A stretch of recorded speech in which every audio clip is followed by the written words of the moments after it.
There is no one. This is the soulmate myth. There are some good ones and some bad ones, but there is no one. Anyone telling you anything else is selling you something. There are lots of special someones out there for you.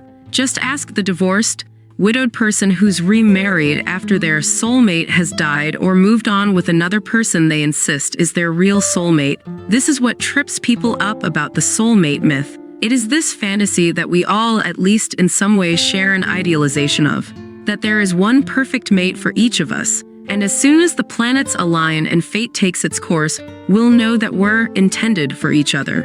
While this may make for a gratifying romantic comedy plot, it's hardly a realistic way to plan your life. In fact, it's usually paralyzing.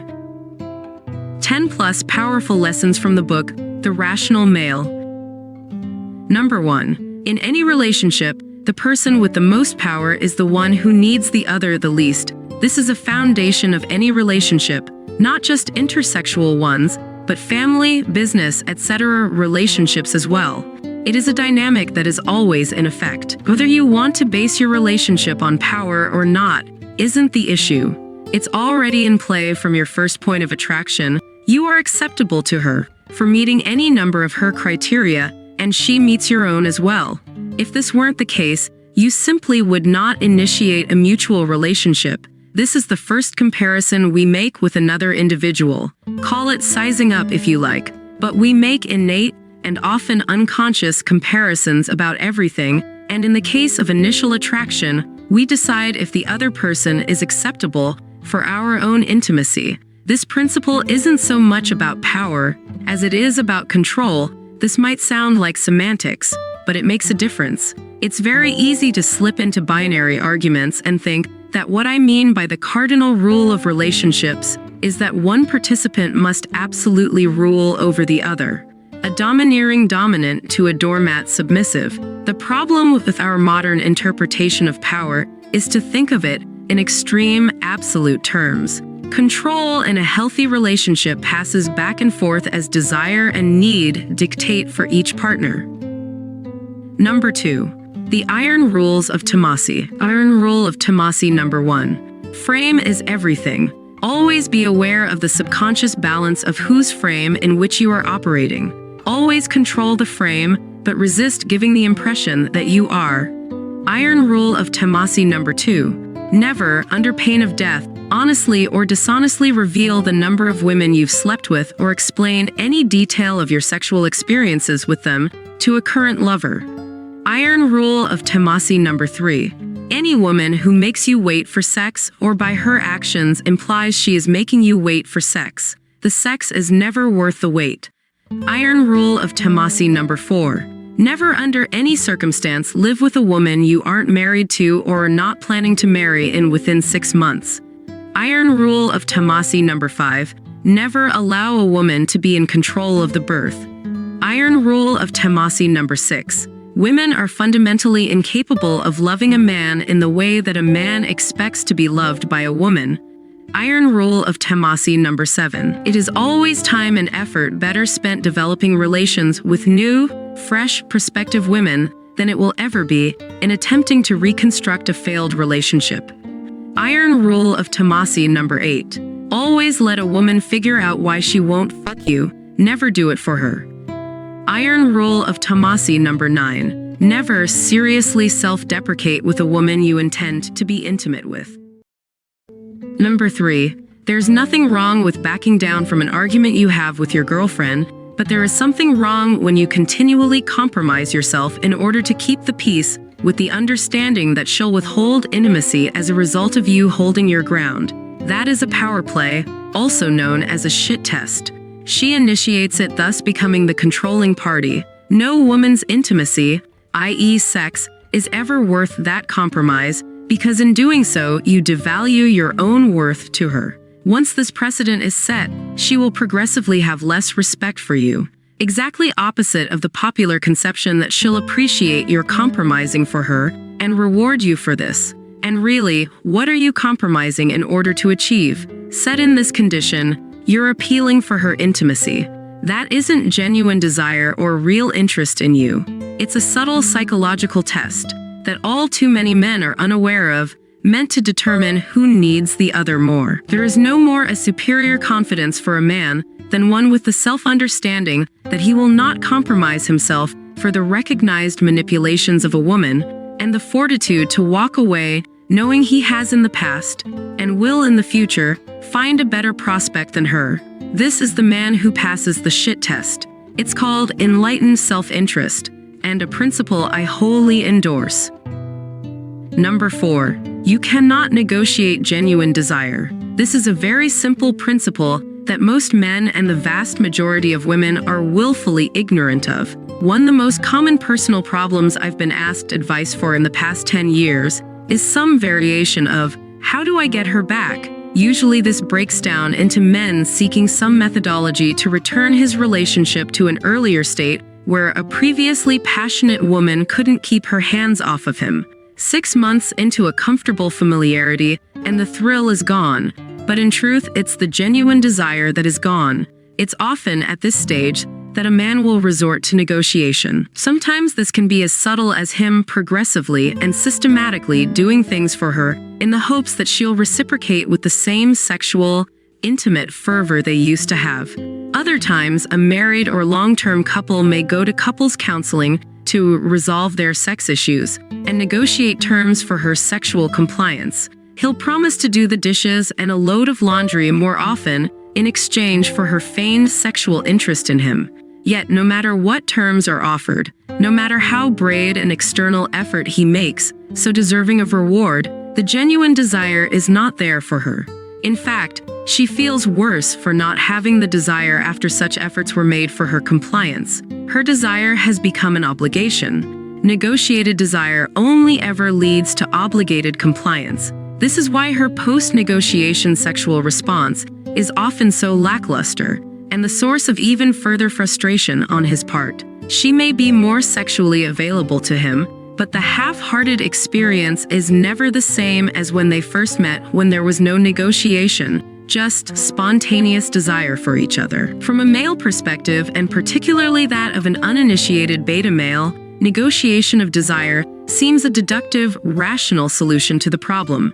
Men tend to innately rely on deductive reasoning, otherwise known as an if-then logic stream. The code is often something like this: I need sex plus women have the sex I want plus query women about their conditions for sex plus meet prerequisites for sex equals the sex I want. Makes sense, right? It's simple, deductive pragmatism, but built on a foundation that relies on a woman's accurate self-evaluations. The genuine desire they used to experience at the outset of their relationship was predicated upon a completely unknown set of variables. Number 5. The 2 greatest difficulties for women to overcome in their own methodology is that they are only at a sexually viable peak for a short window of time, generally their early 20s, and the fact that the qualities that make a good long-term partner, the good dad, and the qualities that make for good breeding stock, good genes, only rarely manifest themselves in the same male. Provisioning and security potential are fantastic motivators for pairing with a good dad, but the same characteristics that make him such are generally a disadvantage when compared with the man who better exemplifies genetic, physical attraction, and the risk-taking qualities that would imbue her child with a better capacity to adapt to its environment, i.e. stronger, faster, more attractive than others, to ensure the passing of her own genetic material to future generations. Number 6. Self-love is not so great a sin as self-neglect. Henry V. Pride is one thing that people get very confused about. It's a healthy thing to have pride of oneself, to be proud of our accomplishments. It's a very real source of self-confidence. Humility is an admirable quality too. Don't get me wrong, but humility is only genuine when you're confident of your own abilities. It takes a humble man to walk away from a fight that he knows he could win, but chooses not to engage in. Generally, humility is only self-gratifying, because only rarely will others appreciate it as humility, those familiar with your abilities, and not view it as cowardice, or at best a lack of confidence. Pride often appears arrogant, because people of lesser accomplishments become envious, and people of better accomplishments think less of them than you do. It's very important not to appear too perfect, but it's equally important not to seem spineless. Number 7. It's very difficult for a beta man, conditioned for so long to be emotionally available, to turn these emotions off. The good news is I'm not suggesting you do. What I am suggesting is that you unlearn your reasons for developing emotional sentiments so easily. It's easy to go emotionally cold as a result of being burned. It's a much taller order to tamp that emotionality back into check when you're really feeling good about it. Our emotions make us human and humane.